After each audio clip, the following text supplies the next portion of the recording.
As of today, more and more people are becoming computer literate. Technology now comes in all forms, shapes, sizes, and is easily accessible to anyone. However, most of the time, the services and applications that we need to perform our tasks have to be bought or paid for.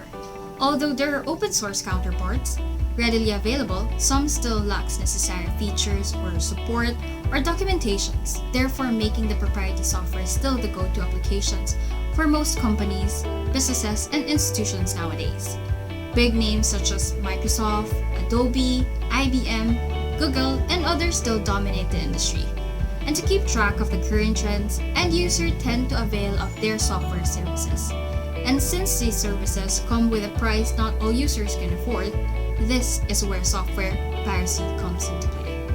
Hi, my name is Gretel Einstein G. Bernardino, currently taking up MIS in UPOU, and this content is part of our requirements in IS 201, Computer Ethics. Join me as I discuss software piracy in the Philippines. So, what is software piracy?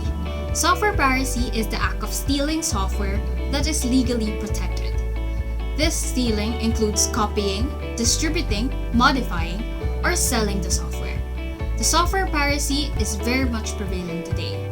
According to Muso.com, a data company that focuses on global piracy, there are about 52.5 billion visits to piracy sites in the first quarter of 2022 alone, with a 29.3% increase compared to the first quarter of 2021. Come to think of it, this circumstance could be linked to the pandemic that hit us in the late 2019. Organizations grind to a halt, and the only way for them to proceed with their operations is to work remotely. Since most of these businesses are not prepared for the sudden change and migration in the work environment, affected users tended to scrutinize the internet for every possible software that meets their needs to perform their tasks. As I have mentioned earlier, the go-to choices of most users are the big software companies in the industry, but the downside is most of their applications come with a hefty price. Since not all of us have the privilege to afford these services, users tend to opt to pirated software copies as alternative.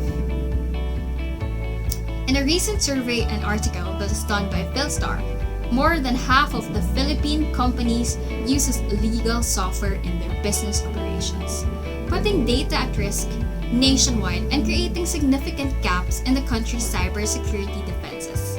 It also stated there that according to a 2018 poll by industry group BSA, the Software Alliance, an estimated 64% of corporations in the Philippines uses pirated software.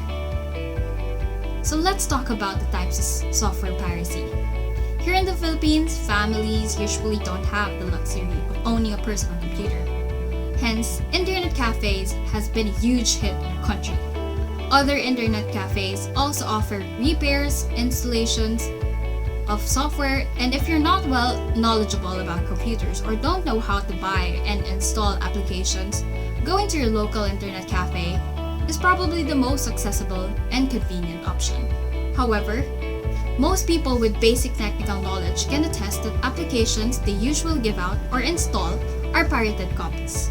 Most internet cafes commonly perform the type of software piracy called softling, in which they purchase one version of the software and downloads it into multiple computers, even though the software license state it should only be downloaded once. While others execute hard disk loading, which is a type of software piracy in which someone buys a legal version of the software and then reproduces, copies, or installs it into computer hard disks. And other cafe shop owners and technicians tend to download these applications from the internet for free, usually through pirated torrent sites like Pirate Bay, LimeTorrent, 13377X, which are platforms that enable what we call online piracy, which is another type of software piracy. While others illegally duplicate the software with the appearance of authenticity, then selling them for a significant lower price than the legitimate vendor with no valid warranty, is called counterfeit. And the last type, client-server or use, which is commonly used on corporations when too many people on a network use one main copy of the program at the same time. It becomes a type of software piracy if the license doesn't entitle the organization to use it multiple times. But these are just the common occurrence of software piracy. It could happen or be happening on other many instances as well. Today, since the internet connection is almost readily available for each household, the number of internet cafes has dropped significantly, but the numbers of piracy cases rises through the roof. Pirated sites and even tutorials on how to download the pirated copies can be easily accessed by users with a simple search on the internet, without requiring a hacker or a skilled coder, allowing any of us to be a software pirate and violate software laws without proper understanding of software piracy and dangers it comes with. And as we all know, modern problems require modern solutions. Software companies came up with different anti-piracy measures to battle software piracy. There are also companies that are dedicated to helping other software companies with their battle against piracy.